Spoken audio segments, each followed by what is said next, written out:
Okey, Assalamualaikum semua. Okey, hari ini kita akan mempelajari tajuk bab 1 Kimia Industri.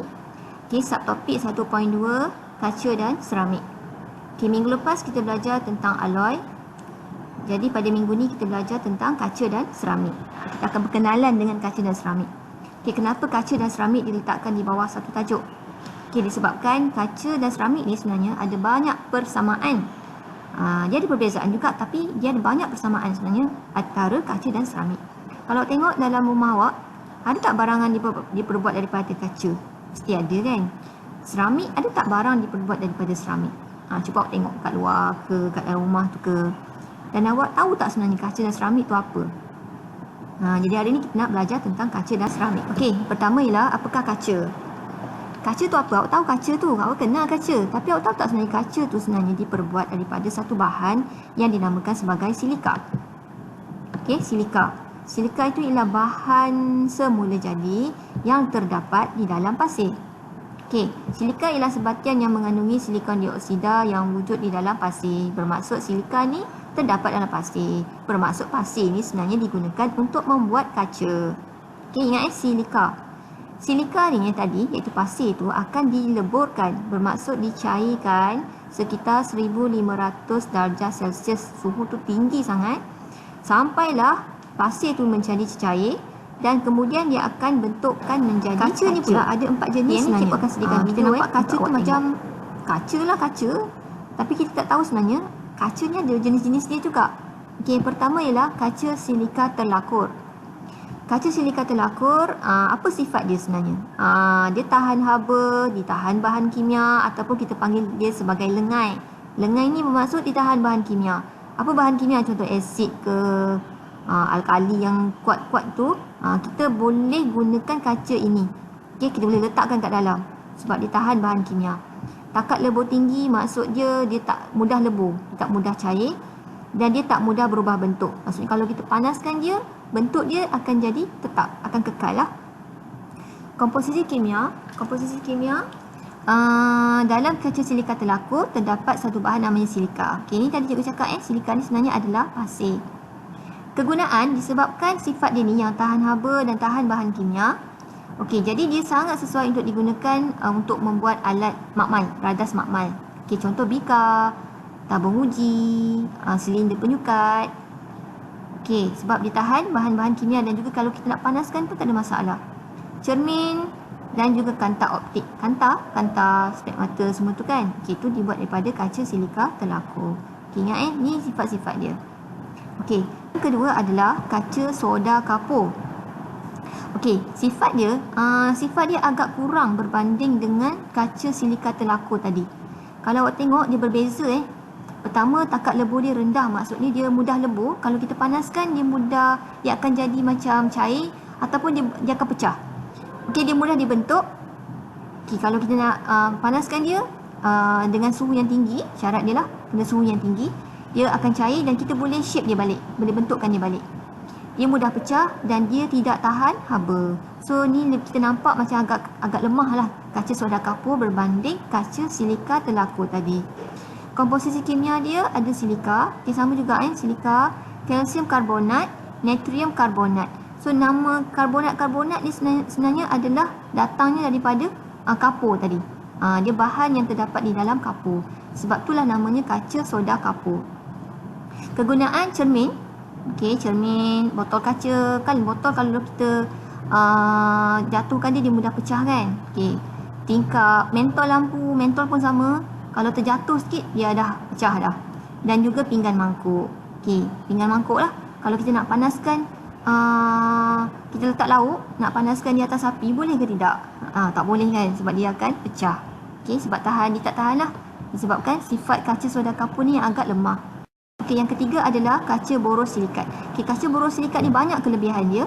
Okey, dia sangat-sangat tahan haba, dia tahan bahan kimia dan takat lebur dia adalah tinggi. Maksudnya dia susah nak cair. Kenapa dia susah nak cair? Sebab dia tahan haba.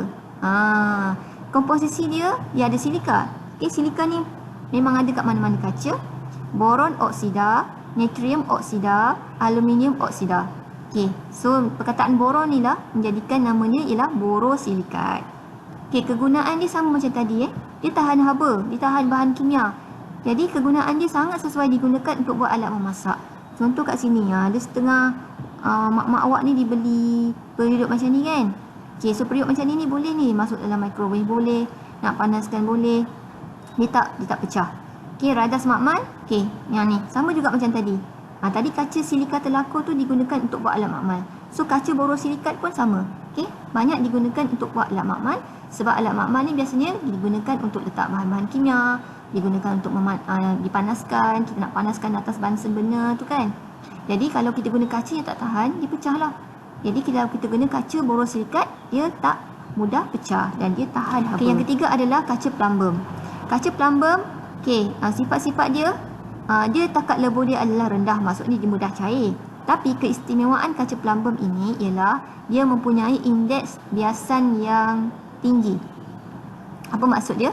Maksud dia kalau kita bagi cahaya masukkan ke dalam kaca ni, kita sinarkan pada kaca ni, kita akan nampak ada 7 warna spektrum ataupun warna pelangi yang akan keluar melalui kaca tersebut. Okey, sebab dia boleh bias. Ya, pembiasannya sangat tinggi. So kita nampak tak? Nampak tak ada 7 warna macam ni. Okay, jadi kegunaan dia banyak digunakan untuk buat prisma. Prisma tu ialah satu kaca yang digunakan untuk menunjukkan warna-warna pelangi. Dekat makmal ada. Dan disebabkan kaca plumbum ni juga adalah kaca yang sangat cantik, digunakan untuk membuat kaca perhiasan ataupun barang-barang perhiasan. Kita nampak seolah-olah macam kristal kan.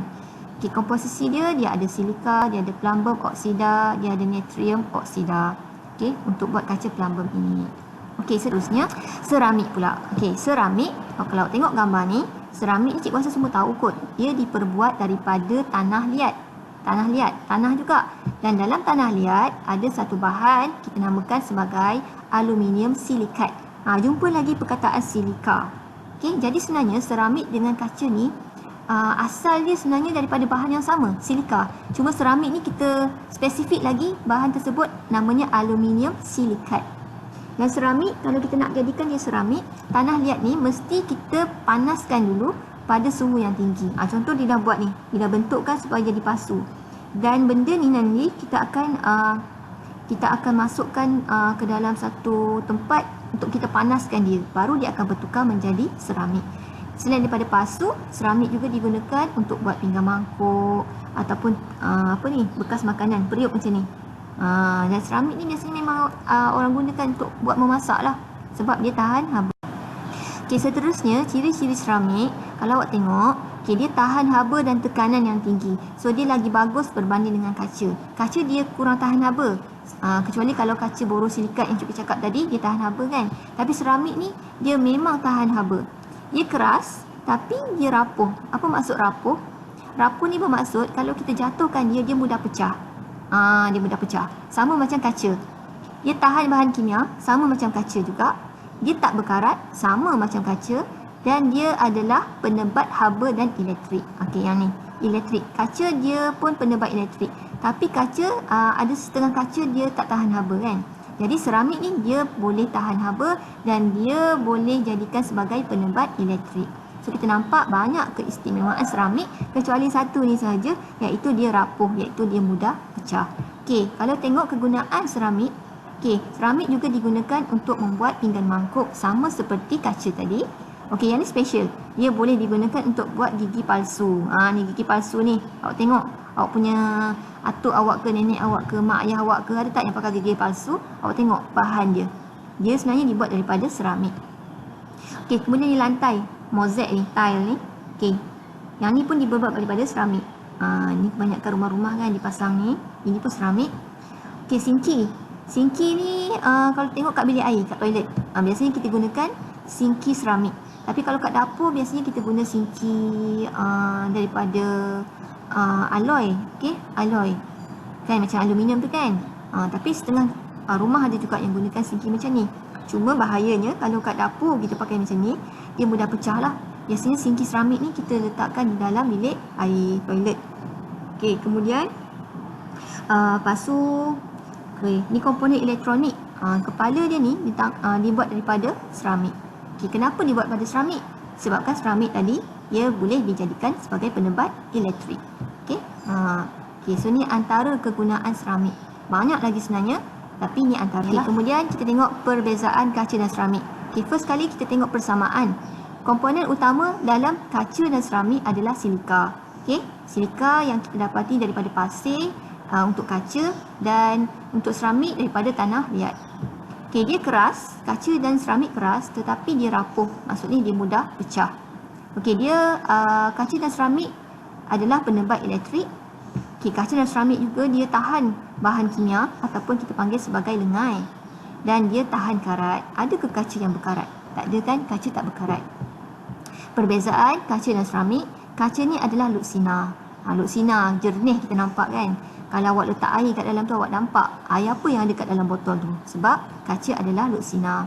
Seramik dia legap. Kita tak nampak apa yang ada dalam bekas seramik. Contohnya bekas seramik awak letakkan makanan kat dalam tu, awak tak nampak apa yang ada kat dalam. Tapi kalau kaca kita boleh nampak. Okay, kaca lembut bila dipanaskan. Sebab kaca ni dia kurang tahan haba. Dan seramik ni dia tak berubah pun bila dipanaskan. Sebab dia sangat tahan haba. Okay, kaca tidak telap dan seramik berliang. Maksudnya kalau kaca tu awak letakkan air, kita takkan nampaklah air tu boleh keluar melalui botol kaca tersebut. Tapi kalau seramik sebenarnya dia ada liang-liang tau. Liang-liang halus je. So air tu boleh keluar sebenarnya melalui liang-liang tersebut.